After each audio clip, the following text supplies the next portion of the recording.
le REDAC a été conçu au Brésil et il est né à Kinshasa. On a grandi, on a des perspectives. Dans les pays dans lesquels nous avons organisé des congrès, on finit par créer un programme national de lutte contre la drépanocytose. Le REDAC a contribué à introduire des nouvelles molécules qu'on appelle hydroxyurées. Le REDAC, c'est un catalyseur pour dynamiser la recherche de santé publique majeure qui est la drépanocytose.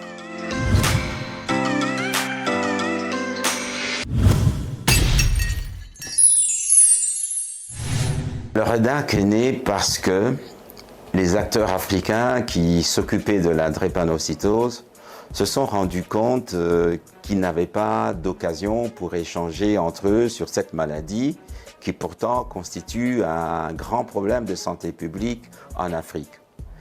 Et que par contre, les autres partenaires, entre autres les Européens, maîtrisaient beaucoup cette maladie. Et lorsque nous nous sommes retrouvés dans un congrès, tenez-vous bien, au Brésil, c'est là qu'est né vraiment le besoin de se dire les Africains doivent se mettre aussi ensemble dans un réseau pour commencer à échanger entre eux leur expérience, les espoirs, les projets sur cette maladie. En fait, le REDAC a été conçu au Brésil et il est né à Kinshasa. En 2010, nous avons organisé donc le premier congrès du REDAC qui a été fait à Kinshasa au ministère des Affaires étrangères. Et à ce moment-là, on a décidé de créer ce réseau qui existe depuis plus de 10 ans. Le REDAC, en fait, parmi ses missions, c'est de répondre à l'appel de l'OMS.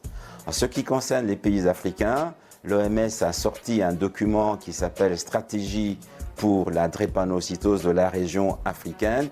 Le REDAC fait tout simplement essaye d'appliquer les recommandations qui sont formulées par l'OMS. Nous ne faisons pas que des congrès ou des symposiums. En fait, nous poursuivons les objectifs que l'OMS nous a proposés, c'est-à-dire sensibiliser la population, sensibiliser à travers les médias et aussi éduquer la population, éduquer les acteurs de la santé, et aussi contribuer au plaidoyer. Nous contribuons à améliorer leur prise en charge et nous visons aussi évidemment la recherche.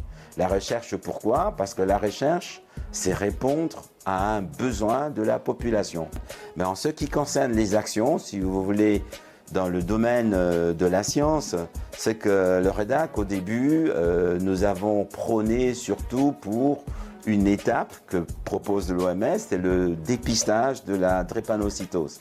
Pour dépister la drépanocytose chez les nouveau-nés et chez les enfants de 0 à 5 ans, et on espère bientôt aussi chez les femmes enceintes. Donc c'est une étape qui nous a permis de réaliser ce programme. Après avoir dépisté, il faut savoir prendre en charge ces malades.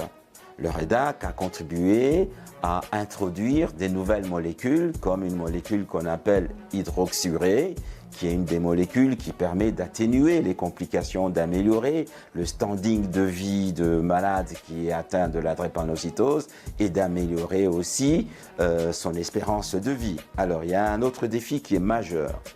C'est le défi des ressources financières. Ah oui, parce que la recherche, malheureusement, peu de pays africains ont réellement un budget conséquent pour la recherche. Non, souvent, ce sont les acteurs du Nord qui viennent avec leurs moyens, qui font de la recherche et puis qui rentrent.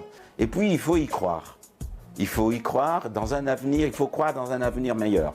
Par contre, je ne vais pas exagérer, mais il y a quand même certains efforts. Moi, je vois même dans notre pays, il y a un effort qui est fait pour qu'au niveau de la recherche, on puisse mobiliser des fonds. Nous collaborons déjà avec les institutions internationales. Et lorsqu'on voit l'Ouganda, en Ouganda, on est parvenu à faire quelque chose, c'est de permettre aux autorités ougandaises de combiner à la fois une action qui est menée par des institutions internationales, c'est le programme VIH, ils ont pu combiner le programme VIH, donc avec les fonds, les structures et tout, avec un programme de la drépanocytose.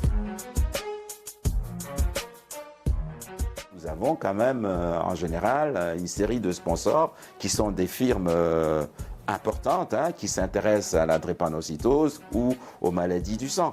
Je vous citerai comme exemple un partenariat qu'on a réussi, c'est avec Perkin-Elmer. Perkin-Elmer, c'est une firme internationale qui est parmi les firmes numéro 1 dans le dépistage des maladies du nouveau-né, pas seulement à la drépanocytose. Grâce à ce partenariat avec le REDAC, fournit aussi des papiers buvards adaptés avec des données qui répondent à ce que les pays africains peuvent avoir comme données pour répondre, pour pouvoir identifier et les parents et l'enfant qui a été dépisté. Et ce papier buvard va permettre aux pays africains de pouvoir avoir des données numérisées. Nous espérons que dans les 3 à 5 prochaines années, on pourra commencer à faire les premières greffes dans le continent africain.